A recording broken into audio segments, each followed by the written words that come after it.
Hi అండి. Welcome to నిస్సెస్ kitchen vlogs. ఈరోజు వంకాయ చెట్టు చూపిస్తున్నాను చూడండి. ఇది మా చెట్టే. ఈ చెట్టుని కాసినటువంటి 2 వంకాయలు తీసుకొని నేను పప్పు చేస్తున్నాను. చాలా బాగుంటుంది చూడండి. ఇప్పుడు వీటికి కావాల్సినవి నేను చూపిస్తున్నాను. చాలా సింపుల్గా, చాలా టేస్టీగా మనం వంకాయ పప్పుని చేసుకోవచ్చు. దానికి నేను ముందుగా ఒక టీ గ్లాసు కందిపప్పును తీసుకొని కడిగి పెట్టుకున్నాను. ఇప్పుడు అందులో పచ్చిమిర్చి, టమోటో, కడిగినటువంటి కొంచెం చింతపండు, అలాగే ఉప్పు, ముందుగా శుభ్రంగా కడిగి కట్ చేసుకున్నటువంటి వంకాయ ముక్కలు, తగినంత పసుపు, అలాగే పప్పుకు సరిపడినటువంటి కారము అన్నీ వేసి ఇప్పుడు అంతా కూడా పప్పు అంతా కలుపుకోవాలి. వాటర్ పొయ్యక ముందే నేను వీటన్నిటిని కూడా కలిపేసాను.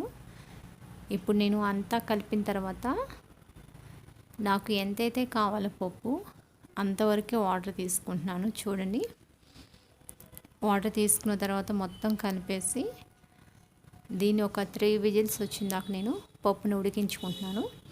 ఉడికించుకున్న తర్వాత నేను దీన్ని రుబ్బేసి పక్కన పెట్టుకొని తాలింపు పెట్టుకుంటాను. చూడండి, నాకైతే పప్పు అయితే ఉడికిపోయింది. చూపిస్తున్నాను చూడండి. ఇప్పుడు ఈ పప్పుని నేను తాలింపు పెట్టేస్తున్నాను. దానికి కొంచెం ఆయిల్ తీసుకున్నాను, అలాగే తాలింపు గింజలు వేస్తున్నాను.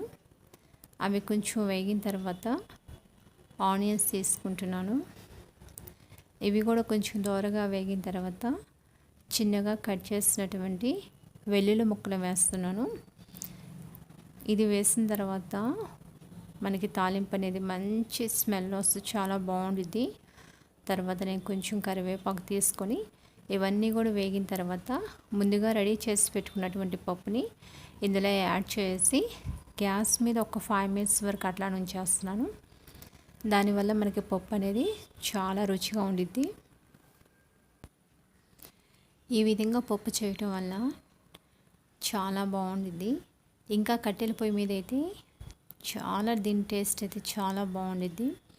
ఇది వేడి వేడి అన్నంలోకి, రోటీస్లోకి నెయ్యి వేసుకొని కనుక తిన్నట్లయితే ఇంకా దీని రుచి అయితే మనం చెప్పలేము, అంత టేస్ట్గా ఉండిద్ది. ఒక్కసారి ట్రై చేయండి. వంకాయతో చేసినటువంటి పప్పు. ఈ పప్పుని మరీ మెత్తగా రుబ్బకూడదు, మరీ గట్టిగా ఉండకూడదు.